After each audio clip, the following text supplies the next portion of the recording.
সব পিঁপড়াগুলো একসাথে শীতের জন্য খাবার জমা করছিল, তারা যেন শীতে ভালোভাবে খেতে পারে। अरे साला। তাদের সাথে একটি ইতর মাছি ছিল, সে কাজ কাম বাদ দিয়ে নাচ গানা শুরু করে বেড়াচ্ছে। সব পিঁপড়েরা কাজ করছিল, সে বসে বসে পাতা খাচ্ছে আর শরবত খাচ্ছে। সে সব দেখছিল, কিন্তু সে তার জন্য কোনো কাজ করছে না। সে একটি পিঁপড়াকে উপদেশ দিয়ে থাকে যে কাজ কাম করে কি হবে, তুই আমার সাথে আয়, চল নাচ গান করে বেড়াই, এত কাজ কামের কোনো দরকার নেই।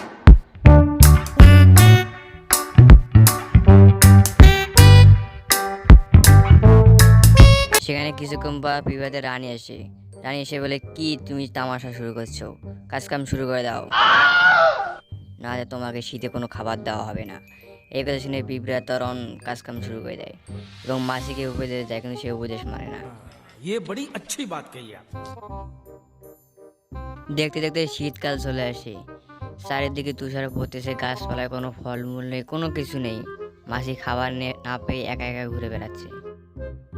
लेकिन एक सेकंड, ये क्या है? কোথাও কোনো খাবার না পেয়ে না খেয়ে ঘুরে বেড়াতে থাকে। मरना है क्या भोसड़ी के? मरना तेरे को डर नहीं लगता?